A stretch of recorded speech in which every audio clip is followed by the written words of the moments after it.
Hello and welcome to It's Only Electric. I'm at the global release event of the Hyundai IONIQ 9, the car behind me. I'm here in LA, Los Angeles, Beverly Hills, more specifically the Goldstein residence, a great place.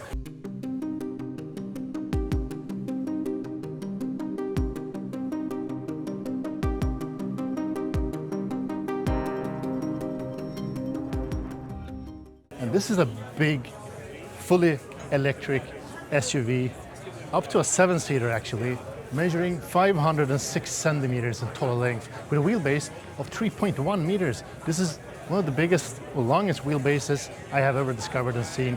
And that promises us one thing, and that's great interior space. And that's also what Hyundai says. This interior is one of the biggest, or the biggest, in its class. So the IONIQ 9 is inspired by the yacht industry, so you can see that and tell that by the roofline. Very sleekly designed car, and it has a great range because the big battery pack of 110 kilowatt hours NMC pack delivers up to 620 kilometers of WLTP range. That's over 350 miles. That's for the rear-wheel drive version, delivering 160 kilowatts of power at the rear wheels. It's a permanent magnet motor, and there is actually 3 different variants. The first one is the rear-wheel drive, long range, and the second one is all-wheel drive with a smaller induction motor in the front, delivering 60 kilowatts, so 60 plus 160 at the rear, with a total torque of over 550 Newton meters.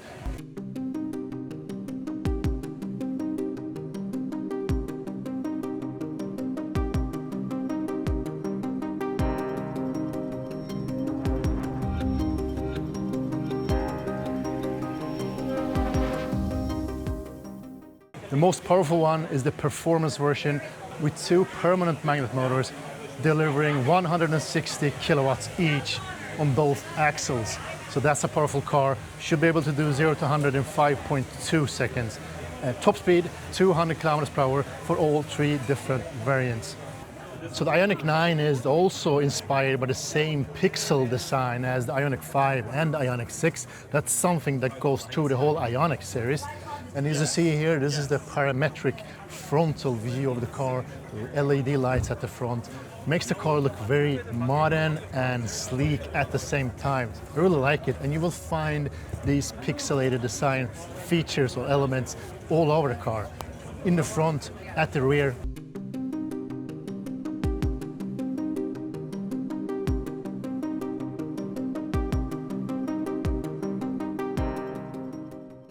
As you see here, a very flat and modern looking frontal design of the IONIQ 9. This seems to be kind of a radar and a frontal parking camera as usual on these cars. And as in the IONIQ 6 and IONIQ 5, there's also active ventilations here at the front. Opens and closes depending on the car's needs. Turbine design wheels. This is not the wheels that gives you the longest range. This is 21-inch rims, even if they look a bit smaller because the car is big. 21-inch will probably eat up some of the range, but they look really good and really completes the car's more classical and sleek design. So one of the amazing features of the EGMP platform is that it is built upon a 800-volt system. That means that it has and shares the same charging capabilities as the IONIQ 6 and the IONIQ 5. So top speeds around 250 kilowatts. I haven't got the actual figure about that yet, but charge time, 10 to 80%, should take around 24 minutes, and that's really impressive for such a big battery pack. And AC charging, home charging, 3-phase support, 11 kilowatts as usual. So the rear design of the car is very flat, as you see, and the pixel design goes through the whole rear end, not only the sides, but also the whole top part of the car. Really nice looking, with a big IONIQ 9 logotype on the center spot. Also some pixels down here, and as you see, 2 cameras to the rear. One of them seems to have a washer to keep the camera clean. And let me see if I can open this. Where is that? There it is. No, did not open. 520 liters of boot capacity with the third row up. not folded. If you fold the third row, you will get 1,300 liters of boot capacity. That's really good. And 520 for having 3 rows, that's really good. And that's mostly due to the very straight lines here at the back. Also boat inspired design. The tail of a boat makes it more aerodynamic, but also more practical in that manner, because straight lines make great space. Okay, so this is the 6-seater setup with the second row swivel seats. As you see, you can turn them around. And this is the Universal Island 2.0, just in the middle, with storage in the front and at the rear, as you see here. And the third row is also a 2-seater. This is the 7-seater setup with a second row with 3 seats, as you see here. So you fold it to enter the third row here, and the Universal Island is also part of this interior design. This is the second 6-seater setup, not the swiveling seats here. This is the relaxation seats. So as you see here with foot leg rests, foldable, so really comfortable seating position at the second row. So this is probably the most comfy setup possible for the IONIQ 9. So this is the 7-seater setup with the light interior, and as you see here is a regular bench here at the back with a lot of legroom. And actually this is the car in the class with the biggest amount of legroom here in the second row. And I must say that, I don't know, this seems to be adjusted off to someone else, but it doesn't matter because it's amazingly big here at the rear. And let me close the door. It's a bit of a hard environment to make a good video in, but bear with me. There's a lot of people and there's a bit dark and there's music in the background, but I hope this still gives you a decent picture of the IONIQ 9. And here in the middle we have the Island 2.0, so comes with some storage on both sides, both in the front and at the rear, and you have the climate controls and seat heating controls here in the midsection. You can also open it from the rear side, not only from the front. So really smart design of the Smart Island 2.0 here. And you can also control the frontal seats from the rear here, and that's to create some extra legroom and comfort from the rear passengers.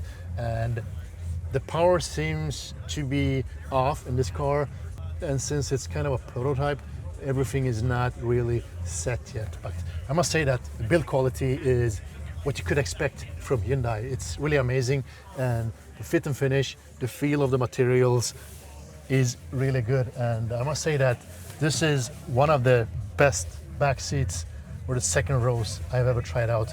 I'm gonna jump into the last row too, the 2 seats at the back, and see if I can fit behind myself in the third row. Let's check that out.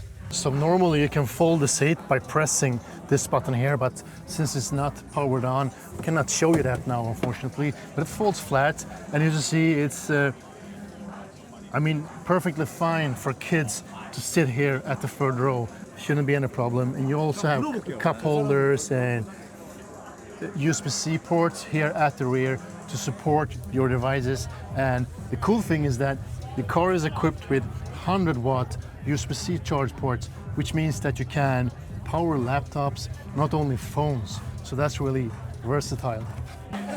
Let's check out the front seat of the car, and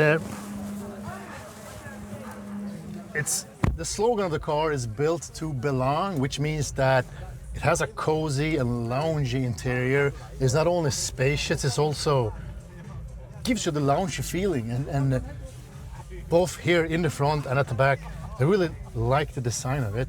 It's very sleek without being like too Spartan. You have real wheels for controlling the volume. You have hard touch or hardware buttons for things like navigation, shortcuts, media, and things like that. So it's a good mix, seems to be a good mix between physical buttons and digital buttons. And here you have the curved screen. This is actually 2 screens, same as in the IONIQ 5, for instance. And a digital instrument cluster here also for the climate control parts. And steering wheel is really spacey. This is a different one with really nice controls, and this is not any haptic controls. This is physical buttons, and behind that you also have the paddles for creating or changing the regeneration. That's also conveniently placed. And on top of the steering wheel you have a IR camera to monitor the driver so you not fall asleep, for instance, when using the self-driving capabilities in the car. And really nice seats with good support, side bolsterings. You also have some bolsters on the seating position, perforated seats here at the front. You can tell that the interior also is inspired by the yacht or the boat design as the exterior. I mean, the exterior is sleek and aerodynamic, whilst the interior is spacious and some kind of luxurious design and fit and finish to everything. I like the lines of it. It goes very well with the exterior of the car. And here in the midsection, you have a Qi charger, two fairly big cup holders, nice pixel design here too, and fingerprint sensor for unlocking the car. And the drive mode selector is also a physical button here, so that's good. And you also have a button for the 360 view, the parking camera activates when you press it.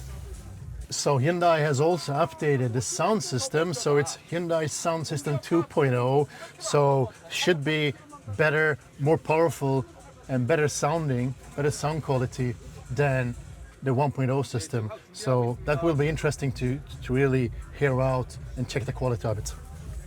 So we'll try to summarize and wrap up all this experience with IONIQ 9 today. It has been busy, it has been hard to do what I want to do and need to do because of the environment. Now we have closed doors because the music is way too loud, so I can't even hear myself thinking or speaking. But the IONIQ 9 is going to be released in America the first half of next year, and for Europe it's a bit later. We don't have any exact details about that yet, but hopefully as soon as possible. And when it comes to pricing, we don't know any price or exact specs or details is somewhat not fully known yet. But I mean, soon enough we will know that. And I think that's all for today. I'll try to wrap up here, even if I have so much more to say. I think this is what I can do and what's possible today. So as I always say, subscribe, like, and engage. And most importantly, stay electric. Thank you for watching. Speak to you soon.